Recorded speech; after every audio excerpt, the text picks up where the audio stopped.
Peddler, Demon Hunter uses the Spirit Peddler to be able to reduce down the mana cost of your minions. The card combos very well with extremely powerful cards such as Fireack and also Ziliax. In addition, Window Shopper is quite useful as well because you can reduce down the Window Shopper down to a 0 mana card, and then whatever Discover minion you end up getting from it ends up becoming free. This obviously is quite powerful in terms of mana cheating out extremely strong minions. You can get things like the Inquisitor, you can get things such as a Felbat, you can get things such as, if you're needing the 1 mana, the miniaturized version, you can also get Lord Xavius. So this can search out the cards for you. So obviously there is quite a lot of power behind the different cards in the deck. The mana curve that you're looking to do is you're looking to get Tusk Piercer in your opening hand. Spirit Peddler is obviously extremely strong to keep in your opening hand as well, because it ultimately is the way that you set up your deck. The Felbat is useful because when you use Felbat, you're able to get 2 more of the Spirit Peddlers out. And the Elise, with Elise, you're looking for generally the 5 mana one, because it allows you to get the extra Spirit Peddler. In addition, it also allows you, if you needed to combo onto Ziliax, or onto the Felbat, or onto the Inquisitor, because then that can push extra damage for you.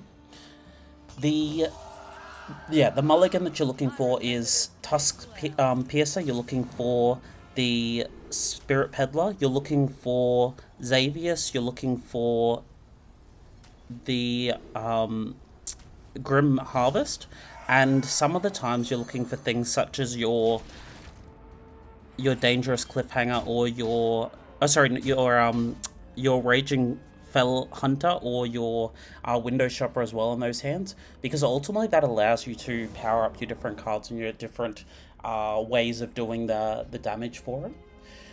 Going into this game, I am playing against a Discover Mage, so Discover Mage does have a bit of power behind it, like in terms of you're able to get the Discover cards out quite easily and quite effectively, and with things that allow you to be able to freeze the board or reduce down the damage that your opponent's minions can do, it obviously allows the mage to be able to get set up quite easily and get onto the quest quite easily.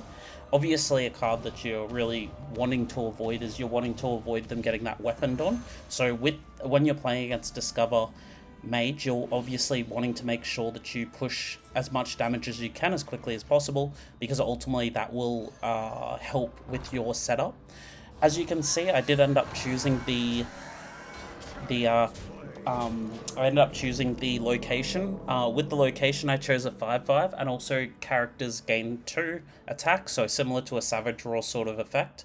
And ultimately, this allows you to set up for your dealing the damage to your opponent and pushing extra aggression towards them. With the 2 extra attack, you can use it with the Cliffhanger, so you're able to get those charge minions and essentially do what Force of Nature used to be able to do. And it does push a lot of power into the deck for you. I ended up just dropping the Spirit Peddler here. Obviously, getting the Spirit Peddler online is very important.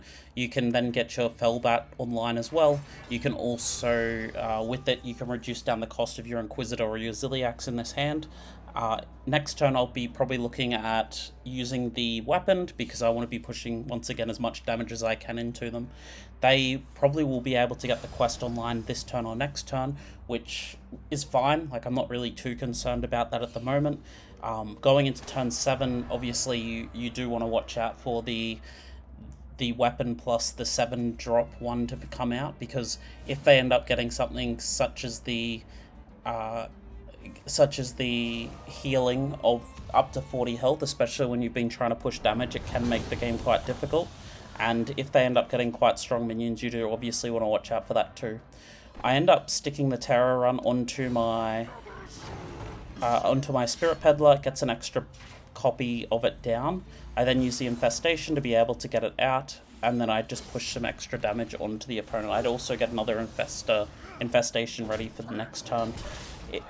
It was possible that it may have been better to keep the that ready for next turn with the Inquisitor, but since this is probably going to be going into the later turns anyway, it's fine because I'll more than likely need to push that extra damage next in 2 turns anyway with the Inquisitor, because the Inquisitor will be able to push a lot of damage for me, but with that being said, it wouldn't have been able to get lethal in that turn anyway, and I do want to obviously pressure the opponent as much as I can. They get the Firelands Portal and also a Fireball. The Fireball luckily hits themselves, which means that obviously it's quite good for me to be able to set up for lethal, because I do have the Inquisitor in my hand that's here. So I have 2 + 1 plus the Inquisitor with the 8, and then I obviously have the, if I needed to, I also have the Razors, and I have the attack from phase 2. So as you can see, it's quite powerful. You are trying to push the damage that's there. Going into the next game, I am playing against a Warrior. Cards that you're once again looking to try and keep. You're looking to try and keep your Elise is quite good as well, because it helps set you up. You obviously want to keep your Spirit Peddler to be able to keep pushing your strategy going, and getting it definitely down as soon as possible obviously is a high win opportunity for you, because then you can use the Window Shopper as well. You'll notice in this game that I do end up missing the first 2 turns. As you probably are aware, I have been not posting as much recently. It's been quite busy. I ended up picking up a puppy, which is really exciting for me, but obviously that comes with needing to make sure it's going all right and not barking too much. So I ended up having to go outside to go and sort it out, but it's all good. So going into these 2 turns, I do end up missing the 2 turns, but it does show the power behind the deck that you could potentially have. You can, with still missing those 2 turns, I was able to obviously set up and get going with the deck archetype that's here as well. I will just speed it up just so it's ready for the next turn. With them playing Quality Assurance, it also does show that they do have some taunt minions in their hand. They end up playing down the Axe of Forefathers down, so it does mean that any 1-drops that 1 health minions that I potentially have, it will be able to clear quite easily. I do end up obviously getting back to the computer in time this time to be able to do stuff, and I just swing into the opponent just to deal that little bit extra damage, but also it means that my weapon is going to be online for next turn. The Elise obviously is quite strong because I'll be able to get the location online and then get the Dark Peddler ready. They end up using Part Scrapper and getting the Testing Dummy activated.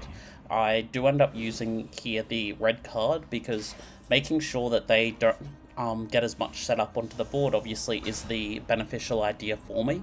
I could have potentially played Elise this turn, which in hindsight probably would have been better, because ultimately it would have been that I would have set up for later turns a lot easier, and I would have been able to get the location online as well next turn, because I did need to red card to make sure they didn't have anything active to be able to give buffs or use Cubicle or anything like that onto it, but I did want to obviously make sure that I was a little bit safer there.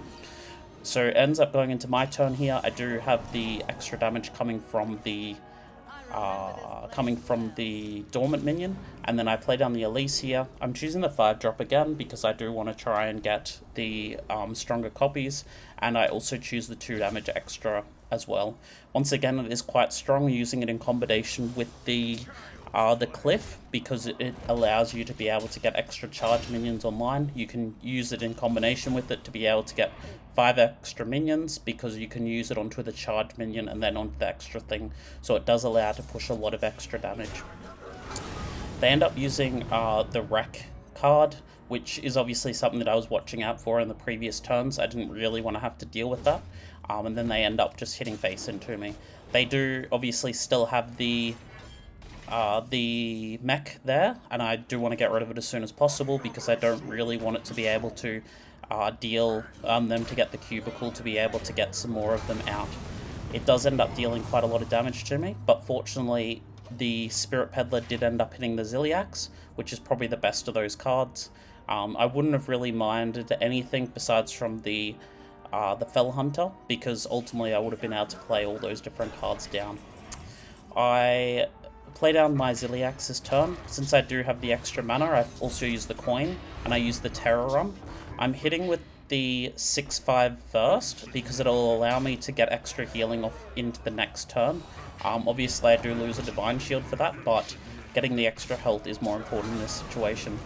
Unfortunately for me, all of the pings end up hitting both of the two Ziliaxes that lost their Divine Shield, so it means that that weapon is going to be a lot more effective for them, because it will be able to clear two of the Ziliaxes, and obviously won't give me any extra health for that. So it was a little bit unlucky for it, but as you can see, you do get the extra health and things like that sits there.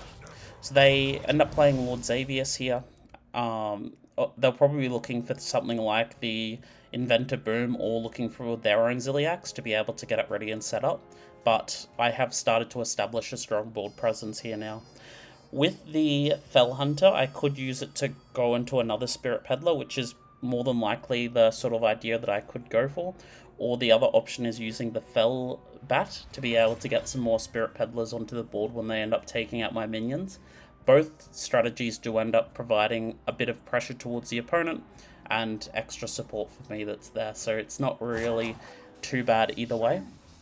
As you can see, I also do have the Cliffhanger here, so I do have the combination if when I'm ready to be able to push a lot of extra damage. They end up using the Part Scrapper to be able to get their extra damage that's there. I use the Fell Screamer here just to be able to get it down, and then I use the Spirit Peddler as well, get it onto the board. I use the Spirit Peddler to trade into the Xavius, and then I go face with my Ziliax. Obviously this sets up quite a strong turn for me for next turn. They end up playing down their Ziliax. Since they've had a reduction of their mana cost, they are able to get it online, and they can also use the Cubicle as well to reduce down that cost, so it's not the best situation for me, but I can obviously work around it. I end up playing down the Fellbat here because I want to be able to get it online. It will allow me to get the Spirit Peddler as well, ready to go. And I'm going to use the Terror Run onto it too to be able to get the extra buff that's there. Oh, sorry, I use it on the Spirit Peddler here to be able to get the trade going. That wasn't correct. It would have been better to play on the Fellbat, obviously, to get it set up, but this does mean that I am able to get rid of their board a lot easier, and definitely get rid of their stuff that's there. Fortunately for me, my Window Shopper does end up hitting relatively well for me, and yeah, I do end up choosing the Fellbat here. I could have chose the Princess of Fury, that would have been fine as well. And I do trade the Spirit Peddler. I send the Spirit Peddler face, and I use the 6/5 to trade into the 4/2. It means that with this board that I have here, it is very strong, and I'm not really too concerned about what they potentially may summon, because I do also have the Cliffhanger combo as well for the future turn. They play down their Inventor Boom, so this does mean that they get their Ziliax back. It does trade into my Fellbat, which obviously is quite good for me. They end up trading into my 6/5, which is not correct. They should have gotten rid of the Fellbat because I can use it to get rush onto the other minions that are there. So it's definitely correct to hit the Fellbat in that sort of situation, because I could have got one less Spirit Peddler onto the board. It ultimately doesn't really matter too much, since I do have quite a lot of damage that's sitting here.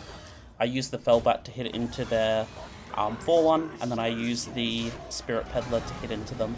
This sets me up for this turn as well, so I can use the Inquisitor to go face, and I can obviously use my Hero Power that's here as well.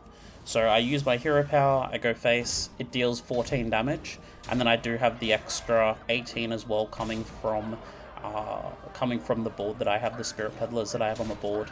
So yeah, it does end up pushing lethal, and yeah, as you can see, the mana cheating in this deck is quite powerful, being able to get a lot of the Spirit Peddlers out, and also the board presence you get once it's out is really strong. If you've enjoyed this video, please like and subscribe, and bye for now.